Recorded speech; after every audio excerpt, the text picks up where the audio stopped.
Hi everyone, good Tuesday morning at Base Leg.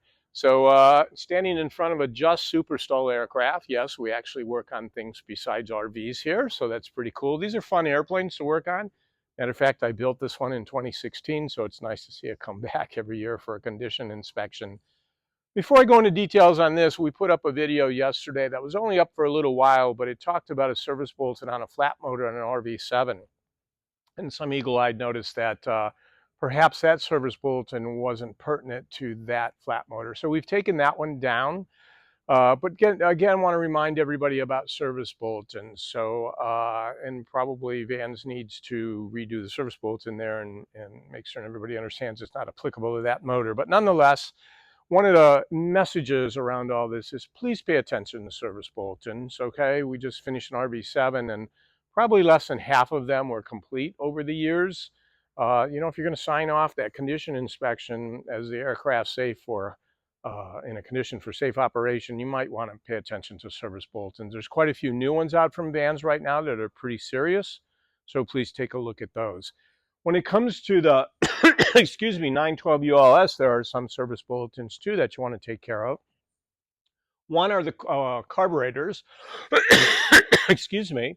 The carburetors actually should be rebuilt every couple of hundred hours. It was actually an RB12 in here a couple of weeks ago.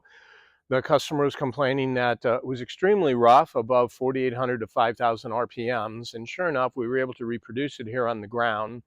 I thoroughly went over all the carburetors and the balance and everything, and they needed overhauls. So we sent those off to Lockwood, where we send off the carburetors, and we're going to be sending these. And they came back, put them back on, rebalanced the carb, and the customer is very happy. Now it's smooth throughout all engine RPMs.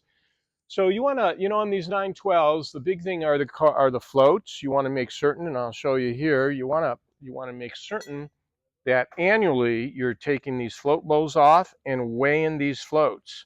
So the total weight with 2 floats should be no more than 7 grams. These have been very problematic over the years. As a matter of fact, on this particular airplane, I've replaced these floats at least 3 times. They are good this year.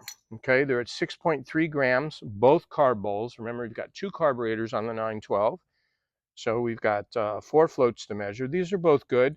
But what we did notice is it's leaking. Now, this airplane's only flown 20 hours in the last year. If you're going to own an airplane, fly it, because when you don't, things leak. And so what's going on here is we've got some leakage around the carburetors as well. But that's coupled with it's time to get those things overhauled.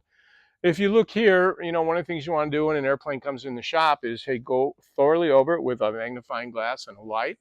I don't know if you can get a good picture of that there, but you can see we've got a busted motor mount here, okay? So we're going to get that replaced, and it is time for the 5-year rubber replacement. So we're going to take care of that this year too. So this is one of those fun airplanes to work on, and of course it's going to need a test flight because they're a lot of fun to fly. Anyway, thanks for listening, and have a good day.